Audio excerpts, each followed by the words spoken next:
कैसे हैं आप बच्चों। मैं तृप्ति मोहन, सहायक अध्यापिका, राजकीय बालिका इंटर कॉलेज से आज आपको भारत व समकालीन विश्व की जो हमारी सामाजिक विज्ञान की पुस्तक है उसमें भारत में राष्ट्रवाद विषय पर आपके साथ आज चर्चा करूंगी। बच्चों, यूरोप में राष्ट्रवाद हम पढ़ चुके हैं। राष्ट्रवाद क्या है? एक भाव है, एक फीलिंग है अपने देश के प्रति लगाव या जुड़ाव की। अब आपके मन में आ रहा होगा जैसे इटली, जर्मनी, फ्रांस, यहाँ पे सब जगह राष्ट्रवाद का विकास हुआ, क्या हम नए राष्ट्रों का निर्माण हुआ, क्या हमारे देश में भी राष्ट्रवाद की भावना पनपी थी और उसके क्या कारण थे? तो बच्चों, हमारे देश में भी राष्ट्रवाद का विकास हुआ था और अन्य देशों की तरह, अन्य उपनिवेशों की तरह हमारे देश में भी यह बात उपनिवेश विरोधी आंदोलन के रूप में इसने जन्म लिया था। जो औपनिवेशिक शासक थे उनके खिलाफ संघर्ष के दौरान लोग एक दूसरे के पास आए और राष्ट्रवाद की भावना में बंध गए। लेकिन हर वर्ग और हर समूह पर उपनिवेशवाद का असर जो था एक जैसा नहीं था। इसका अध्ययन हम आगे करेंगे कि कैसा उसका स्वरूप था। इस अध्याय में हम मुख्य रूप से 1920 के दशक के आगे का अध्ययन करेंगे, या फिर हम कह सकते हैं जब महात्मा गांधी ने भारतीय राष्ट्रवाद में कदम रखा था उसके आगे का हम अध्ययन करेंगे। गांधी जी के राष्ट्रवादी आंदोलनों का अध्ययन करेंगे, असहयोग आंदोलन और सविनय अवज्ञा आंदोलन का। बच्चों, इस चित्र में आप देख सकते हो कि कैसे इंग्लैंड ने भारत को अपना उपनिवेश बनाकर, कि आप देखो यहाँ पे इंग्लैंड है और ये भारत है, किसके लिए? कपास के लिए, यानी कच्चे माल के लिए, श्रमिकों के लिए और बाजार के लिए भारत के पहले आर्थिक क्षेत्र पे कब्जा किया, उसके बाद राजनीतिक क्षेत्र पे भी कब्जा कर लिया। और इसी कब्जे की वजह से जो शोषण और दमनकारी नीति थी उसकी वजह से भारत के लोग एकता के सूत्र में बंध गए ब्रिटिश सरकार के खिलाफ और राष्ट्रवाद का भाव पैदा हुआ। बच्चों, इसके जो इतिहास है उसमें कुछ परिस्थितियां थी उस समय की, उनका हम अध्ययन करेंगे। क्या कारण थे इन आंदोलनों के शुरू होने के? तो प्रथम विश्व युद्ध, इस समय विश्व युद्ध चल रहा था। 1914 में प्रथम विश्व युद्ध शुरू हुआ था। इंग्लैंड का शासन था भारत पे, इंग्लैंड ने प्रथम विश्व युद्ध में पार्टिसिपेट किया था। इस वजह से भारत को भी प्रथम विश्व युद्ध में भाग लेना पड़ा। इसकी वजह से सरकार का खर्चा बढ़ा और करों में वृद्धि की गई, जिससे भारतीयों को बहुत समस्याओं का सामना करना पड़ा। कीमतें जो थी वो दुगनी हो गई। सिपाहियों की ज़बरदस्ती भर्ती भी की गई, उन्हें ज़बरदस्ती सेना में भर्ती की गया। फसलें जो थी तो बर्बाद हो गई। 1918, 19 और 1920-21 के बीच में फसलें जो थी बिल्कुल बर्बाद हो गई थी। अब जब फसलें बर्बाद हो गई थी, खाने की कमी आ गई थी। इसकी वजह से जब अकाल पड़ा तो फ्लू बीमारी फैली, एक महामारी थी। जैसे इस समय कोरोना महामारी है, वैसे ही देख रहे हो ना स्थिति कितनी ख़राब है। उसी तरीके से उस समय की स्थिति भी बहुत ज़्यादा ख़राब हो गई थी। अगर हम 1921 की जनगणना के हिसाब से देखें तो इस दुर्भिक्ष और महामारी में 120 से 130 लोग लगभग मारे गए थे।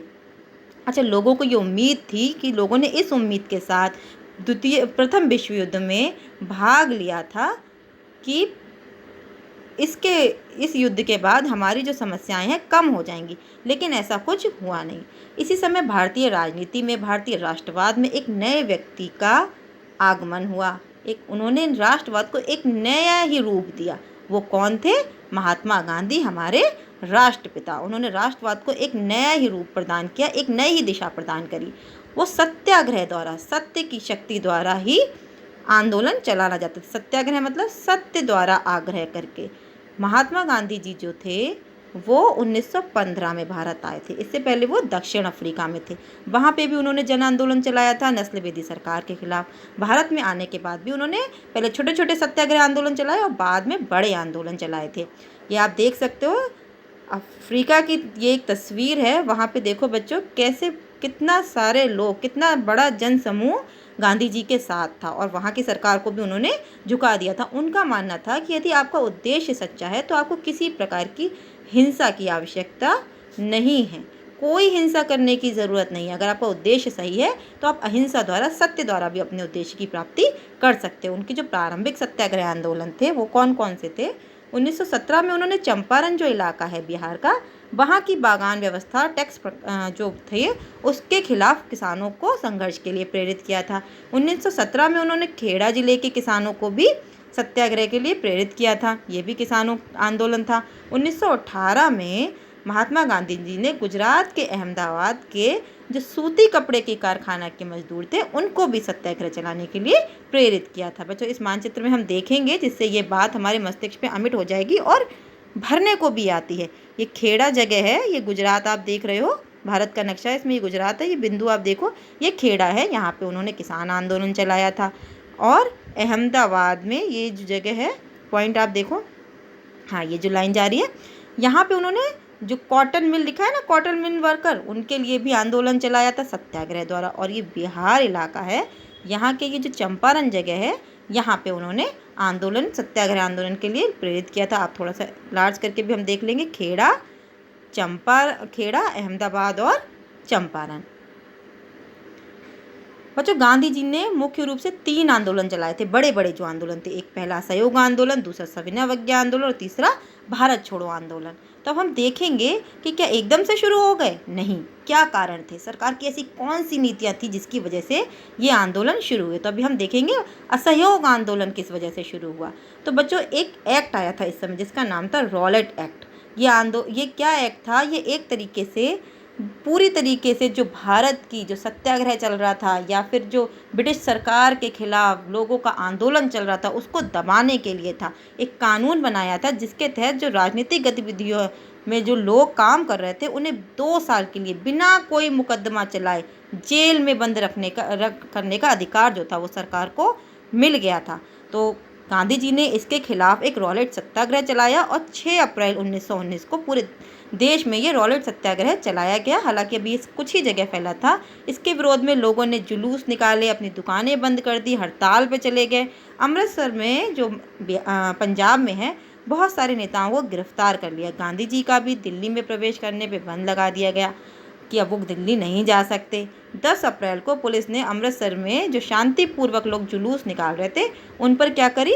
गोलियां चला दी।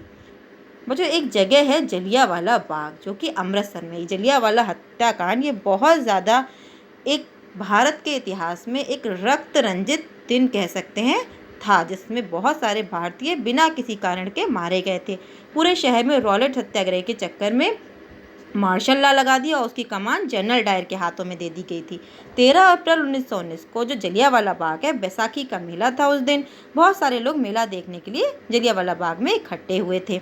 ठीक है, लोगों को ये नहीं पता था कि शहर में मार्शल लॉ लगी हुई है क्योंकि वो ये जो मैदान था वो बाहर था।